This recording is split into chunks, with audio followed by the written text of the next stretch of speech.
Listen to me, many of you right now, life's got you up against the rope, and you got to do me a favor. Like, you can't give up. You can't give in. Pain is temporary. Pain is your friend. Pain is going to take you to the next level. When you going through pain, I know what you feeling. I know exactly, because I've been there. I've done that. But you got to work through it. And the reason why most of you are not successful is because every single time stuff not going your way, you give up, you quit, you let go, and people feel weakness. They feel it. You can feel when somebody's not committed. It's hard to defend yourself when the murmuring of the voice of accusation is stronger on the inside than the voice of all the critics on the outside. Guilt is not just about what others are saying about you. It is what you are saying about yourself. Who is renting space in your mind? Who are you giving your thought life access to? I mean, why in the world would we be talking about what we might be thinking about? Because nobody really realizes this, but the mind is the battleground. You know, whatever you think about in abundance is most likely what you're going to see in your life. And there are all types of things battling for your thoughts. Because as a man thinketh, then in his heart so is he. The progression is affect your thinking first and then get it in your heart, and then you become that. And I'll start it off with your thinking. It is the condemnation that comes upon you. It is the struggle that lives down inside of you that you say, what was I thinking? Have you ever looked back at something and you just wonder, what was I on to do that? What happened? Did somebody put something in my coat? What happened that I went that far? See, this one of the things that we do with guilt, because it is such a heavy burden to carry. It's a heavy burden because it can only exist in places where you care. So it becomes a heavy burden to carry. So what we do is we change the narrative of what happened to make the memory more palatable.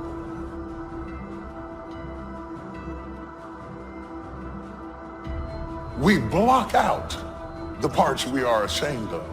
And we remember how people responded to us without remembering how we elicited or initiated the response. Selective amnesia.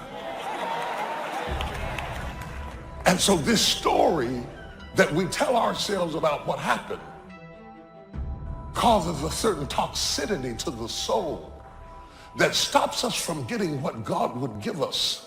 Because God will only fall on truth. And you have told yourself a lie so long that you can't be delivered because you can't admit the truth.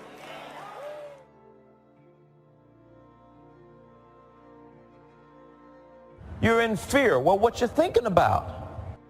You're angry. Then what you're thinking about. You're depressed. Well, what you're thinking about. Peace or worry can be a result of what you've been thinking about, what you've been giving your attention to, what you've been considering.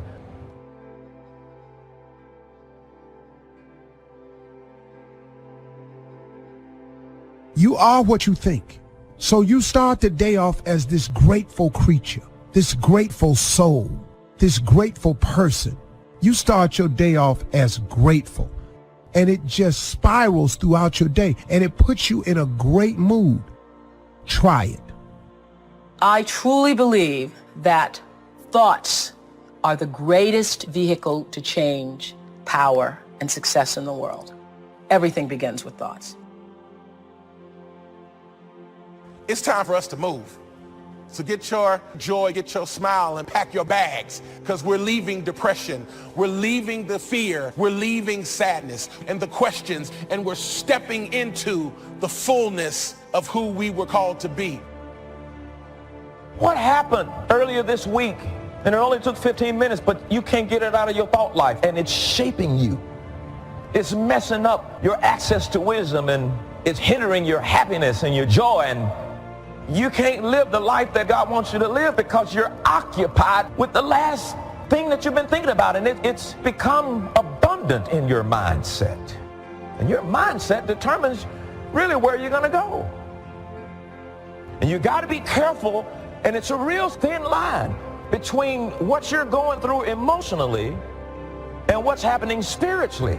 And sometimes you're thinking something wrong between you and God, and it's just an emotional mindset that's been created by how much attention you've given a thing. You're still making progress, but you might not feel like it because you've given attention to that other thing. You still heal, but you might not feel like it because you've given too much attention to the negative part of it. The one way to coach your mind from depression is with gratitude. Just start writing down everything you have to be grateful for. Whatever it is. Your health, you can walk, you have a car, may not be the one you want. I ate today. I have a place to live. I got a friend that I can call and share my troubles with. And just be real detailed with it. You would be stunned how long you'll be writing. Now, let me tell you what happens. Gratitude erases all negativity because there's no room now for negativity. It's not a magic trick. Joy and depression cannot reside in the same space. Those two things cannot exist at the same time.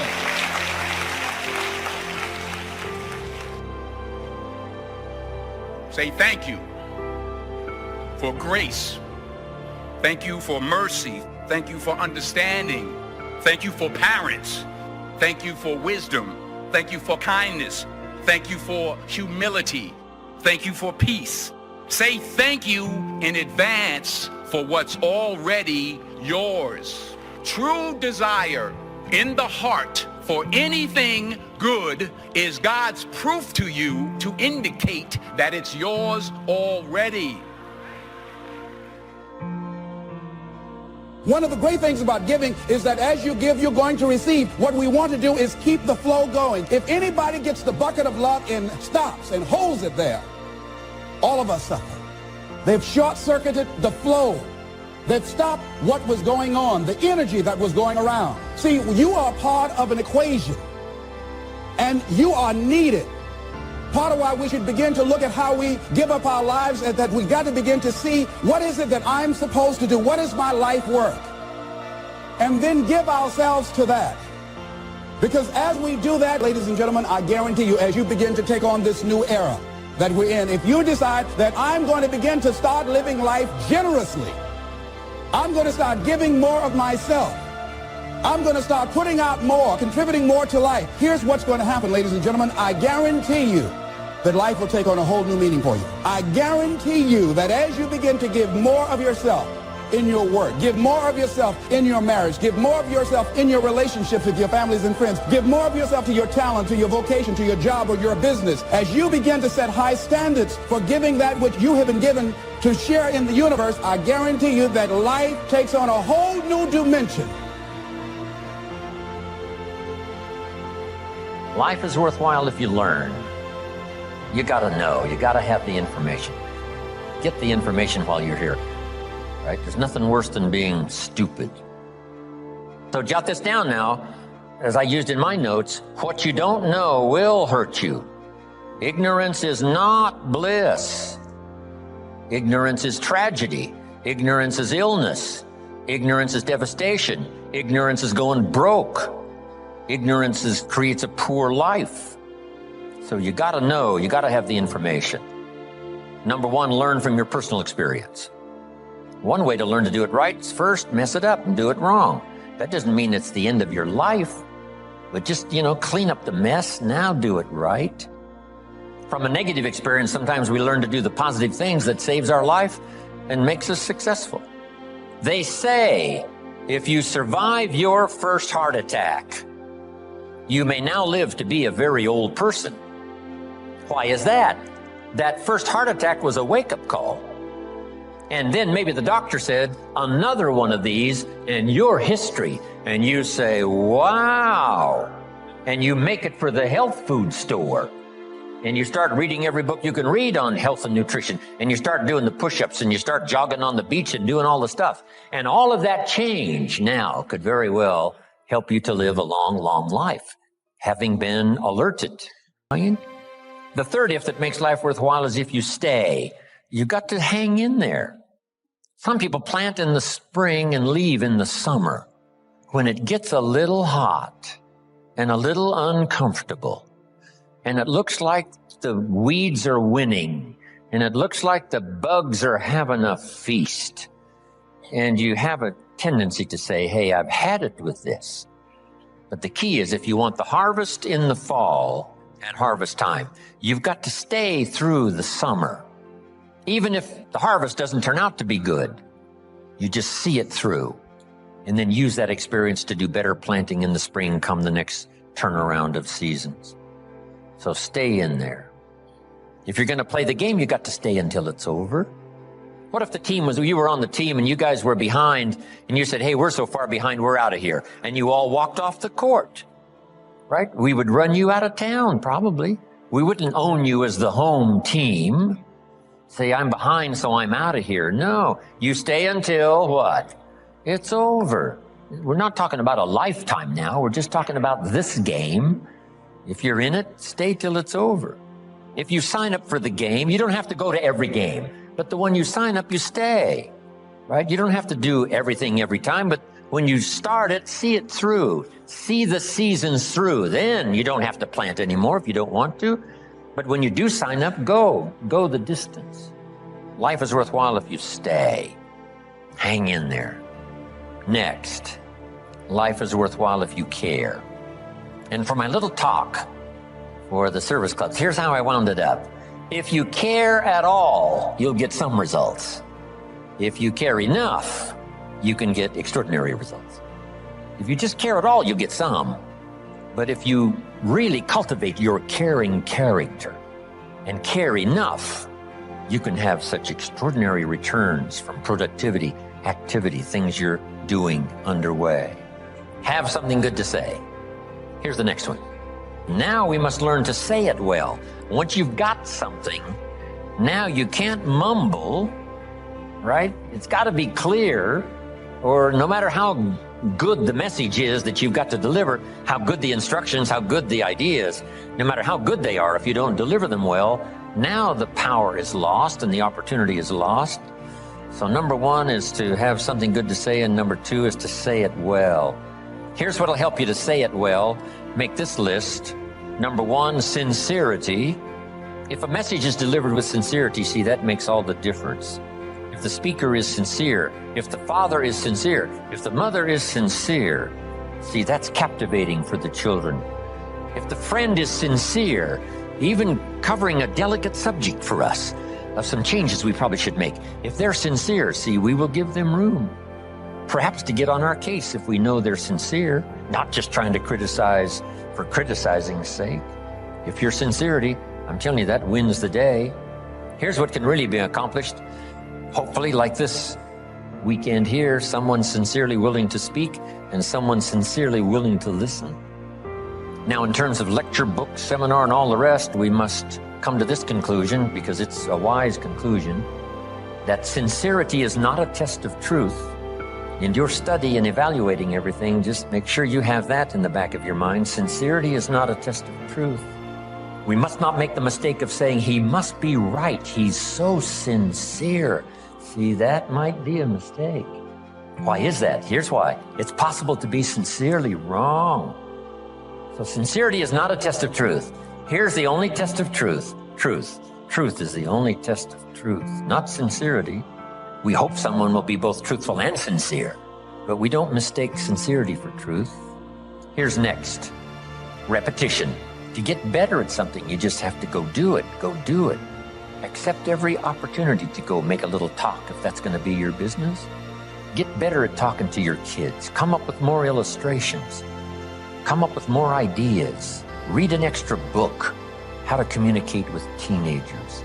So you'll have something a little better to say. And then just practice it. Get good at it. Get better at it. Right? I was clumsy when I started. Now the words flow a little easier. I still struggle with the language, trying to make it clear, but it's easier now. Repetition has helped me to do that. Here's what's next. In good communication, saying it well, brevity. Right? Don't take too long to say it if you can say it in shorter sentences and shorter time.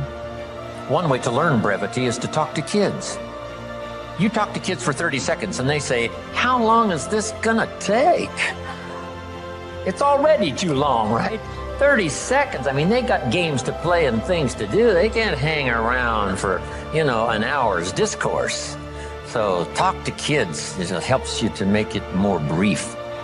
The storyteller tells us Jesus wandered around the countryside in putting his 12 together. And as he wandered around the countryside, every once in a while he would say, you follow me. See, that's short. Why could he be so brief and so short with that simple appeal? Jot this down now. Probably for who he was, not just for what he said, but for who he was.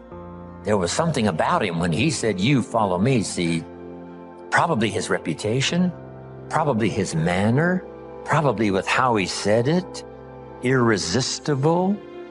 So here's what's powerful, and you can talk less and even be more effective in this personal development area. The stronger you become and the wiser you become, the more caring you become, it shows in your language and your manner. The texture of your communication changes and reaches where it couldn't reach before. It strikes the heart where it didn't strike before. That's the key here.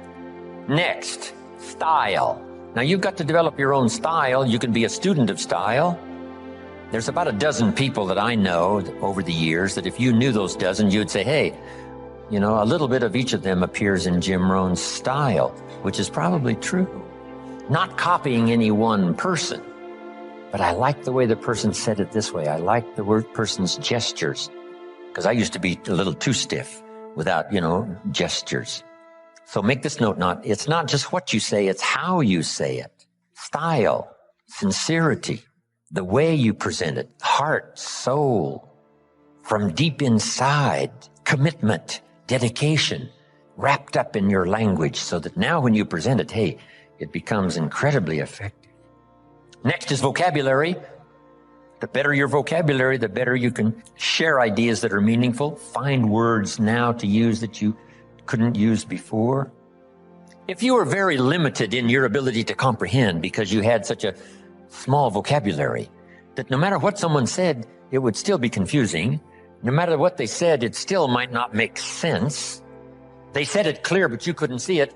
And sometimes that's because the vocabulary is so limited that it doesn't have the ability to register the scene on the screen of your consciousness. What if you could only see the world through this little tiny hole? You would be inclined to say, the world is like this. And all of us would say, no, the world is like this. This person would say, no, it's like this. How come they keep insisting the world is like this? Because that's all they can see. They're limited in the scope of their ability to widen their perception about life and what's going on and what's happening simply because they don't have the vocabulary to understand. So they started working on vocabulary, and immediately behavior started to change. Being able to see, being able to comprehend. Oh, now I see. Oh, now I understand the reason why. And as your education increases, that should be one of the major purposes for education, is to help you see things you couldn't see before, comprehend what you couldn't comprehend before, see a future you couldn't see before, see beyond tomorrow you couldn't see before. See, that's a gift. Vocabulary. So keep working on your vocabulary. Now here's another reason. Only with our present vocabulary can we express what's going on in our head, what's going on in our heart. You can't express beyond your present vocabulary. What if it's very limited? Then your ability to express what you think, express how you feel, is limited. So by a very restricted vocabulary, if you can't understand very well, and if you can't express very well, then your world becomes very, very small. So jot this down. Make one of the books a very important book, and that is the dictionary. A word you don't understand, come to a word you don't understand, you look it up. Say, what is this word? Words are like lights. Now make this note now, especially the English language. There's nothing richer than the English language because there's so many ways to say it in English. In some languages, there's only one way to say it. In English, there's another way to say it, and another way to say it, and another way to say it. When I travel to all these countries and have to have translators, it gets to be difficult sometimes. Expressing something that makes sense in English because we have several ways to say it, but in their language, there's only a couple of ways to say it. So the translator has a tough job. So you have to learn how to present, how to do the stuff. But the gift of language is so powerful, it's worth the exercise. It's worth the effort. Vocabulary, brevity, style, repetition, sincerity, saying it well. Here's another one on saying it well. Don't fail to say it. You need the practice. Practice everywhere. If you're going to give someone a gift and send a little card, practice making this little card something they'll keep and remember for the rest of their lives. Not ordinary, extraordinary. Not like everyone else, different than everyone else. It's the practice of using your gift of saying things another way until a light turns on, another way that expresses something heartfelt that the standard ordinary language wouldn't express, couldn't reach, couldn't paint these mental pictures. It's okay to give flowers, but don't let flowers do all your talking. Flowers have a limited vocabulary. Guess what flowers say? You remembered. That's about all they say. Flowers don't say, nobody in this world affects me like you do. Love. See, flowers talk, but they don't say that. That you got to put in the little card. Nobody in this world affects me like you do. Love, and then you sign it. And see, long after the flowers are gone, somebody's going to keep the words. The words are more powerful than the flowers. So don't let flowers do all your talking. See if you can't choose the words that are meaningful, words that are unique. And the more you do this, practicing every little occasion to say something well, whether it's a little talk to the family gathering, or whether it's training, or whether it's inspiring, or a little class on Sunday morning, whatever it is, keep improving, find a new way to say it, a new illustration, a new story. You'll get better. The gift will belong to you, and the effect could be electrifying. Don't fail to say it. Here's an expression we've heard. Words are no substitute for action. That's true. Let me give you another one. Action is no substitute for words. It's okay to do, but you've also got to say. Express it, as clumsy as it might be to start. Start a better program of better communication, saying it better. Here's the next one now that's really challenging, but it really works, and that is read your audience. Whether it's an audience of a child or an audience of a training class, or whether you're a minister and you preach, here's what you've got to do. Say something well, but then read the effect you're having. If you're talking to a child, should you really pour it on, or should you hesitate? Should you save this for another time or do it now? Some of that you've got to pick up by reading the child. Read what's happening to your audience of 1 or 1,000. This is a challenge, but it'll help you in framing better the words you need to say and the style you need to use. Now, in reading, there's 3 things. Jot these down.